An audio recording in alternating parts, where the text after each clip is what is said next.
Adebayo. Pakistan has condemned a decision by India to revoke the special status of Jammu and Kashmir, the country's only state with a Muslim majority.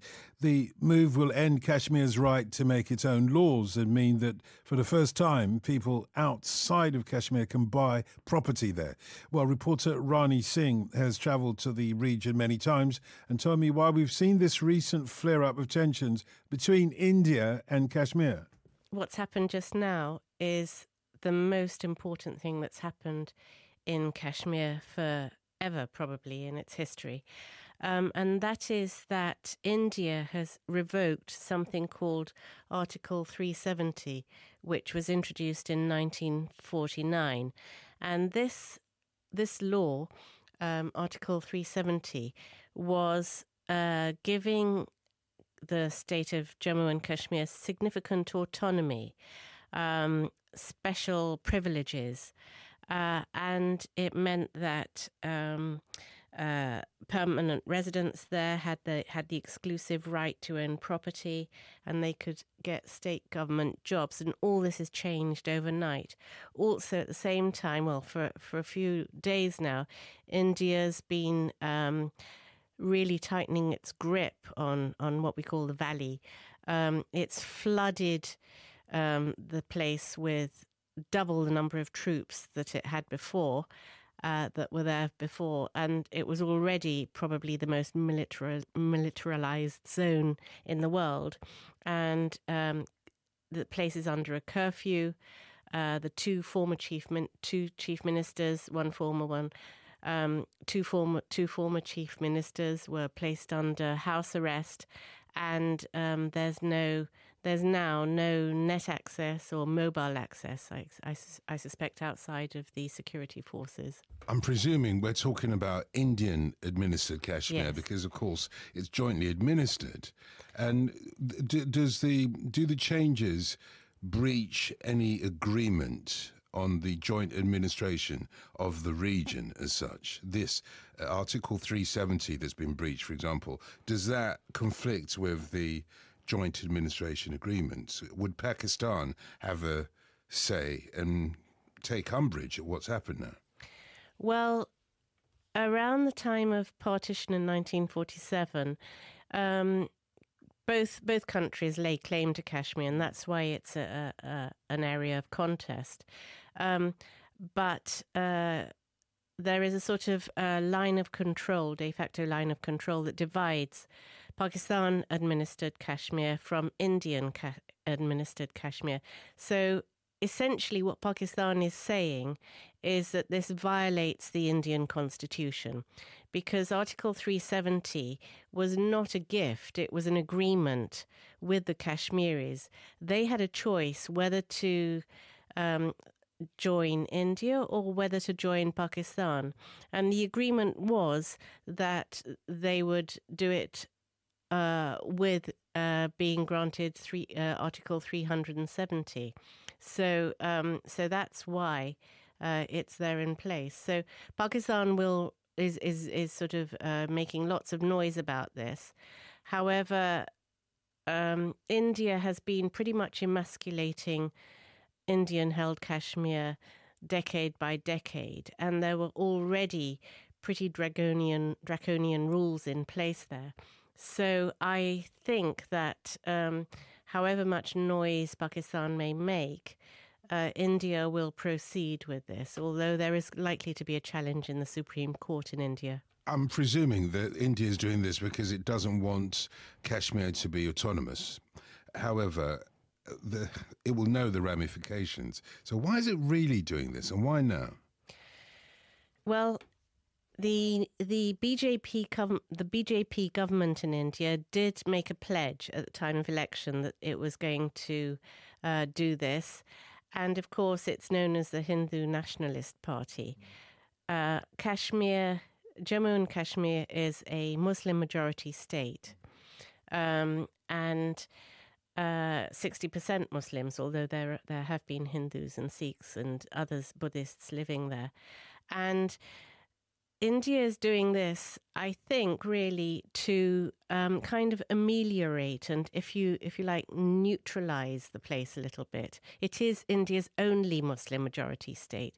So by revoking Article 370, it means that Hindus and other religions, other people from outside the state can sort of plunder it, if you like, can jump in and buy property, can take up residence there. I liken it to, although it's not the same country, I liken it to what China has done to Tibet, in a way. What are the people there in this part of Kashmir? How are they reacting to the changes that have befallen them over the weekend? For quite a few days, there has been a state of bewilderment there, because normally what happens there is very predictable. There's a kind of almost ritualized set of activity. The civilians may go on demonstrations, get arrested, put in, political leaders will get put in jail. This is sounding like Hong Kong, not Tibet. Yeah. That's more, from how you're describing it. Yeah, well, I've spent a lot of time there on various visits, and I've seen this for myself. I've been tear gassed when I've been, inadvertently, when I've been observing demonstrations. But in this case, over the last few days, as I said, the Indian army was sort of really multiplying its troops, and people were quite jittery. And then when leaders were placed under house arrest, there were all sorts of rumors flying around, although it wasn't entirely unexpected. Of course, the other thing is that Hindu pilgrims in the valley into the region were all told to leave suddenly, which is unprecedented. And the ruse that they were given was that there was a terror threat. Of course, it doesn't seem that that's the case now. It really doesn't seem that way. However, they are very, very upset and very disturbed because, as I said, they were emasculated. Kashmir has lost a lot of its autonomy over the years anyway, and over the last couple of years it's been directly ruled from Delhi through a governor instead of having its own state government, which it was supposed to have. And this gave them a tiny feeling of independence, and there is a Kashmiri spirit. There's a Kashmiri, they had their own flag, they had their own constitution, and they felt a Kashmiri identity, and I feel it whenever I go in there. They have their own language, their own way of dress, and so on. Now this move is going to dilute that, because obviously there'll be, all social mixing and all sorts of marriage. And the Kashmiris civilians are peace-loving by and large. So they lived quite calmly along with Hindus and other religions that were there in the valley. But I think they're pretty devastated by this move, pretty devastated. Yeah, they've lost political autonomy. I can grant you that. But socially, why is it important for them to be exclusive of other people being able to buy property there, being able to, or likely to intermarry and that kind of thing? Why is that an issue there? Every state in India, every state in an area in India and Pakistan has an identity. Many of them have their own languages. They're like countries. We're talking about a region that's huge, and they're fiercely proud of that. It doesn't mean they're possessive about it. One Kashmiri said to me once that our land is so beautiful. Look at the mountains. Look at the snow-capped peaks. That's certainly what I've seen of Kashmir. Yeah. It looks like Switzerland sometimes. It is. They say that, yeah. Switzerland of the East. And he said it's so beautiful. That's why everybody wants a piece of us. And it's not that they're possessive. As I said, they are peace-loving people by and large, calm and sort of culture-loving. They love it. There's a high level of education when the institutions are open. But it's just this identity that they feel that they will lose when they've already lost a lot. And I've been in there. There are all sorts of civilian problems that have accrued from decades of being in a conflict zone. The state facilities are very, very inadequate. There's a high degree of women suffering from depression, fainting fits. because colleges will be closed, colleges will be open one at the next minute, and education suffers. Children don't know when they're supposed to be doing exams, and there's a high level of uncertainty, and this takes its toll over the years. And for civilians, Kashmiri civilian males, it's almost routine for them to get. They often, expect to be picked up from the road and maybe interrogated. And this is kind of an expectation for almost every Kashmiri civilian, especially living in the capital, Srinagar. But this is all in the Indian administered side Yes. of Kashmir. How different is that from the Pakistani administered Kashmir? Now, the Pakistani administered Kashmir that I visited, there's a different feeling altogether. It's called Azad Kashmir. And there's a sense of freedom. It has its own prime minister with a prime ministerial house and a little government of its own.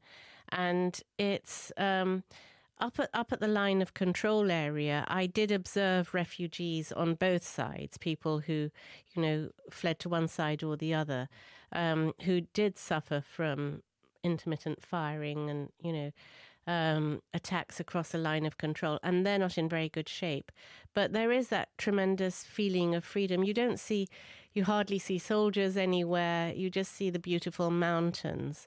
And so even as a journalist going in, one feels that, it's more of a free place. But people on the Pakistani side in Pakistani Kashmir, Pakistani administered Kashmir, still have a feeling, and they want for those on the other side. Sometimes whole families are separated, and when they're allowed across to meet each other, they feel very, very jubilant.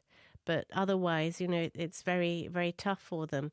And because in Indian administered Kashmir, often the mobile telephony is cut off, often they can't even speak to their relations on the other side. Is this an ethnic conflict, if I can put it like that, or is it a strategic conflict? I think it's more of a strategic conflict. The fact is that it is a Muslim majority state, and the Kashmiris, they had through a quirk of fate, had they decided to join Pakistan around partition time, things might have been very different. So I think, these two countries, India and Pakistan, are now nuclear armed. Therefore, it is known as the tinderbox of the world. If they've already fought 2 wars, they've had an armed conflict over the region, over Kashmir. So it is absolutely strategic geopolitically, and that's why the world gets very nervous. It doesn't necessarily intervene. India doesn't want that, but it gets very, very nervous, and that's why Kashmir is top story at the moment. Yeah, let's keep an eye on that one. Rani Singh there.